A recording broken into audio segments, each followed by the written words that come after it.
জামাত ইসলাম আসলে তো শুটিং করতে দেবে না কাউকে, কিন্তু আমাদের টাকাগুলো আটকে আছে, ওগুলো উঠাবো, দরকার হলে ধার্মিক ছবি বানাবো।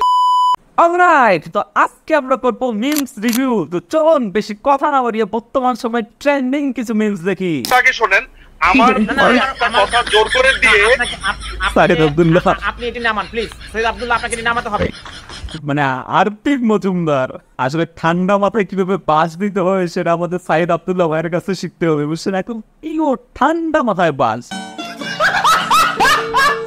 যারা কাপল ব্লগার তাদেরকে মানুষ গালি দেয়, কি বলে গালি দেয় বলো তো? বউ ব্যবসায়ী। নিজের বাসটা ভাই নিজে নিজেই নিল। মানে একটু আগে কয়েকজন ছেলেকে জিজ্ঞেস করছিলাম যে মোটা মেয়ে কেমন লাগে, হেলদি মেয়ে, বলছে ভালো লাগে। হ্যাঁ, আরে ছেলেদের কপালে মেয়ে জুটলেই আলহামদুলিল্লাহ, কি বলেন আপু? ছেলেদের কপালে একটা মেয়ে জুটলেই হয়েছে। আরে না রে ভাই, কোপা মেয়ে তো ছেলেদের খারাপ যায়নি, যে কোনো একটা মেয়ে হলেই হবে। এখনো দিন এত খারাপ যায়নি, দিন আরো ভালো আসবে, একটু ধৈর্য ধরুন।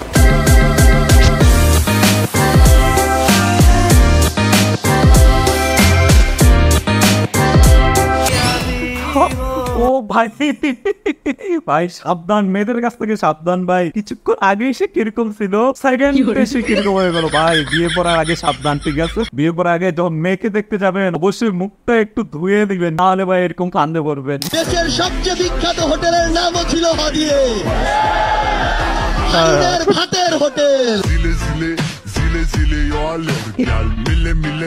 সেই হোটেল,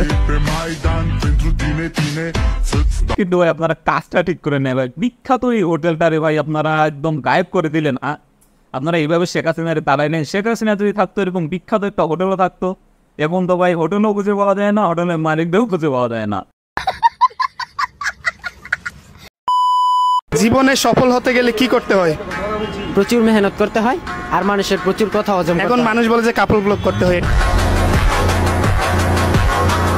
ভাই এখন বর্তমানে কাপল ব্লগ করে অনেকেই সফল। কাপল ব্লগ তো করতে পারে, স্বাভাবিক। সফল হতে হলে তো কিছু একটা করতে হবে।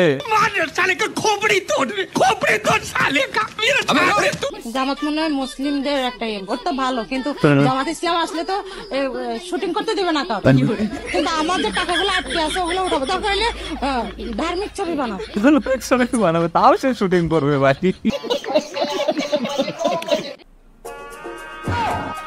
এটা কি মরিচ দিয়ে একটি ড্রেস বানাইছে? ভাই বর্তমান যে মরিচের দাম, সব থেকে দামি ড্রেস নাকি?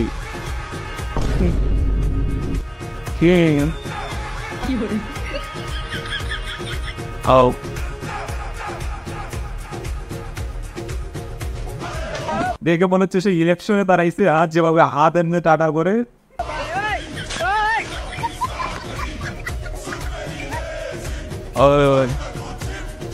ভাই তোকে দেখতে এত সুন্দর লাগতেছে ভাই, কুত্তাগুলো তোর পিছু ছাড়ে না ভাই। তোকে তুয়া দেওয়া হচ্ছে না, তোর পিছিয়ে পিছিয়ে তো বুঝাচ্ছে।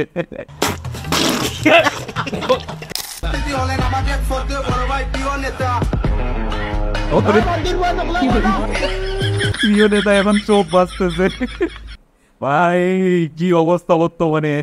সব क्या देखना पड़ रहा है, अच्छा है मैं अंधा हूँ।